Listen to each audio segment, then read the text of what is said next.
So, I know this is kind of like a long gone kind of thing back a couple years ago, but like the whole capitalism debate thing, I don't know, but like how have things been going on those fronts? Because I've been kind of laying low doing my own shit.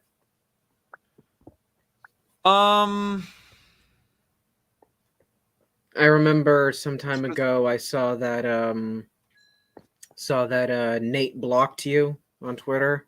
oh yeah, if that's what you're referring to. Yeah, that's not so good. Long and short of it. Um, Yeah. like I don't know what the guy's deal is of why he's so fickle on when to like answer questions, and it really annoys the fuck out of me of when I get ignored, and I'm not gonna like put up with it, no matter of who it is, really. Especially if I get the sense that the person is actively like ignoring me, and that's what Nate was for a while. But then I guess one particular question annoyed him so much to where that he decided to block me, and that it wasn't even a question. It was responding to a tweet where that he said that we were to like put the means of production, give it to the workers, that would yada yada yada, something about more freedom, and I'm all like it. It would also be more. We would also have a more free society if we allowed business owners to own their businesses. And he blocked me at that point. It's like, what? Are you disagreeing with that? Are you now just not for allowing business owners to do their own thing with their business? I mean, you can go ahead and prefer worker co-ops if you really want to. It's nothing against that, Yeah, really. that guy. It's just I'm just getting more and more of the implication nowadays that Nate just outright doesn't want to allow business owners to do their own thing by being sole owners of businesses and hiring people and so forth, like they typically do in our capitalist system now. He just wants to like seize it or something. And I mean, there was a live stream. To be fair, I am going to mention this just to provide some extra context, I guess. Um, there was the live stream that I had with him, the interview live stream, of where that I asked him straight away, can a business owner be allowed to own their private property? And he kind of dodged it like the first time.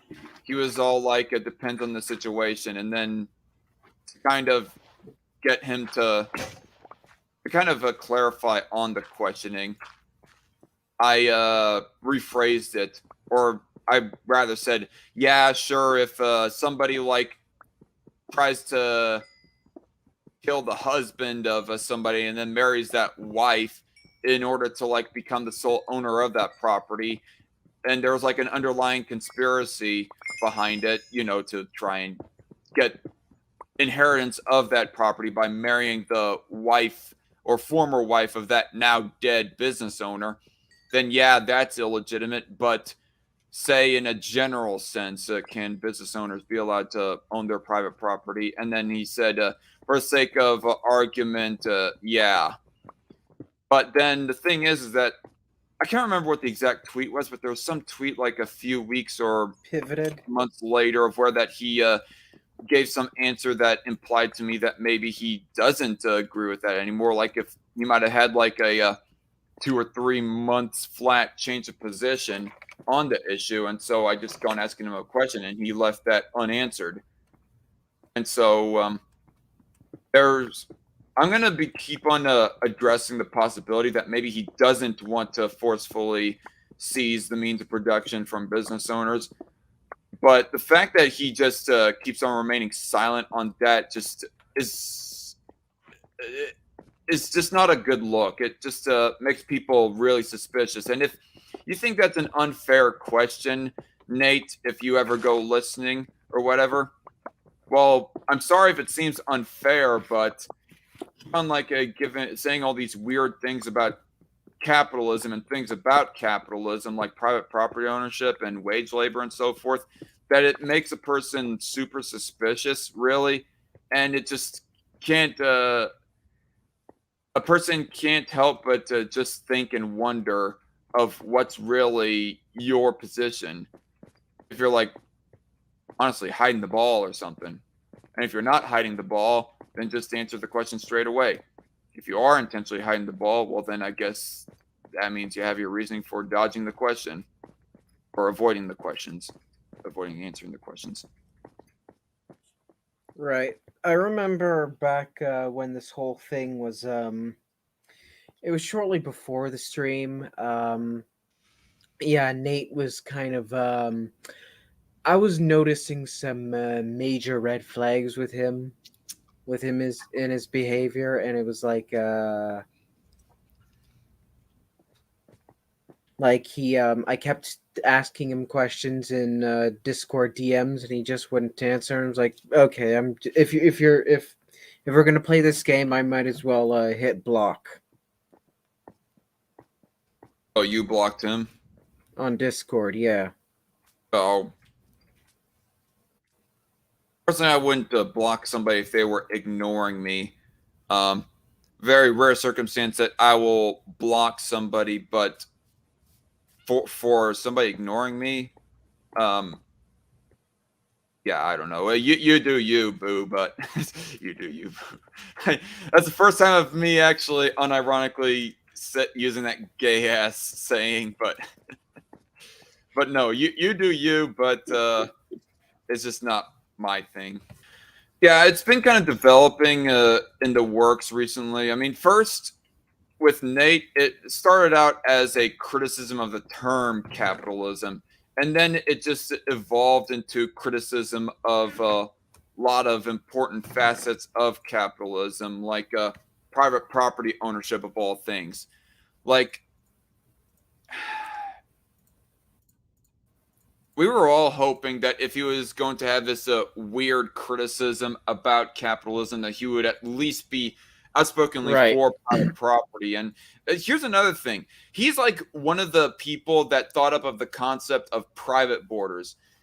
Like, he always rejected the this is like the most weirdest thing about Nate's evolution in his political beliefs, of why that it raises so many questions. It's because he's one of the people who first thought of the idea of private borders, or maybe he got the idea from some other bigwig libertarian thinker. But regardless, he was one of the people in our circles to first bring that concept to light.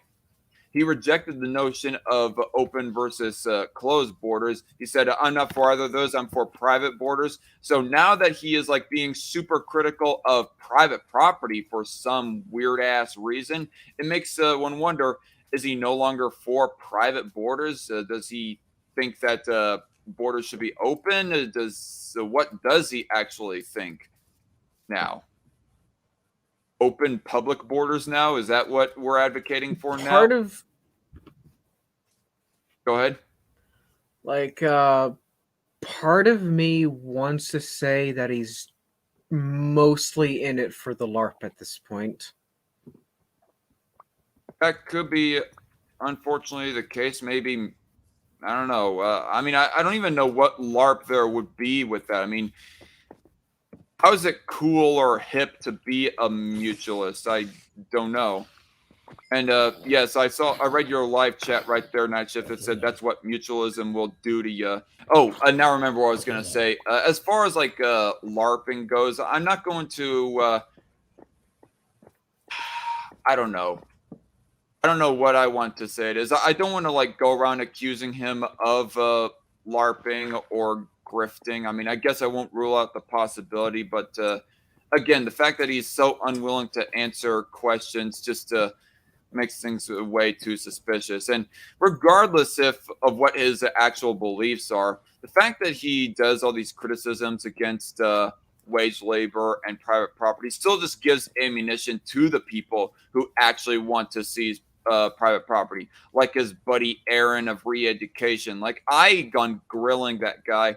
Well, it wasn't like the hardest grill. I wasn't being like the biggest like on the ground journalist reporter, like giving all these invasive questions. But eventually, I did pry out of him the answer that I was suspicious of from the get go, and that at the end of the day, Aaron of re-education, if the private property owner, the private business owner, is going to refuse to give up his business to his workers, then yeah, string him up by his toenails and forcefully seize it.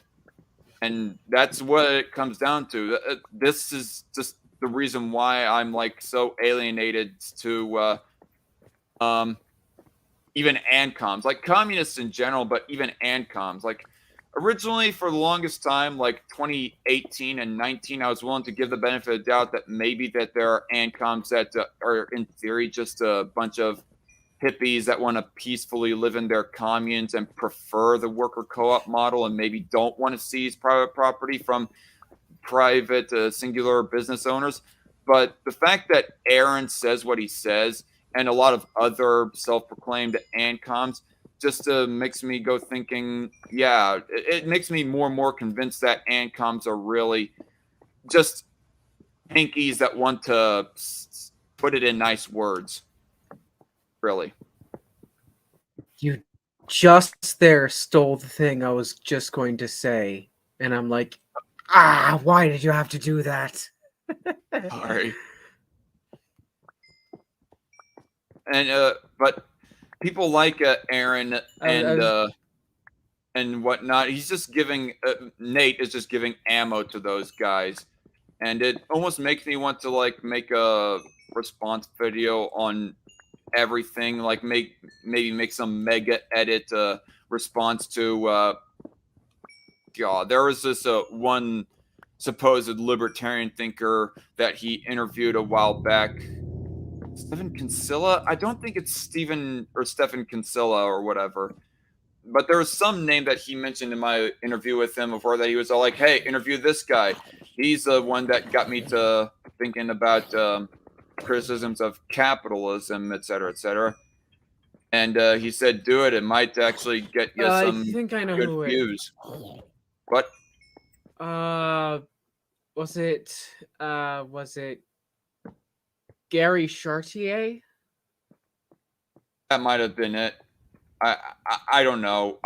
He's interviewed so many people, and I do not know the ins and outs of all their beliefs. I know that Walter Block is definitely a more right-wing anarchist, to put it simply. He's not critical of private property and capitalism. And neither is Eric Right. July.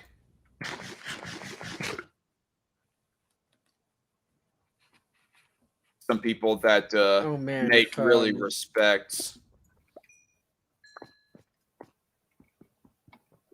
Yeah, especially like I'm not really critical of private property, but like I've definitely kind of well, not necessarily mutualism, but more distributism. Like I've definitely kind of gone in that direction more recently, but like it's less a distrust of private property and more a embracing, if you will, of the idea of public ownership, so to speak, sort of like having private property and public property working in tandem, I guess. That's kind of where I'm leaning at this point. Not really sure, but yeah, that's pretty much it. Hugo mentioning all of that, and I still remember the live stream that Nate had hosted talking about criticisms of capitalism, and there was a whole lot of small-time libertarian thinkers, and Gavi the Mutualist was there too. And there was this one guy called Clownarchist or something that was given this critical spiel against private property, saying that private property should be abolished or at least reconsidered, quote unquote. And as soon as I got raising the issue, Gavi was all like, well, let's just get our terms correct. Like, is the meaning like a private property or public property. Like, let's just get the terms right before we start spurging out. And I should have said it right then and there that I don't care if it's private or public or personal property. Yeah, excuse me. That was the differentiation that she mentioned, was private versus the dumbass private versus personal property differentiation. Like, I do not give a flying There is shit. no meaningful distinction. Exactly.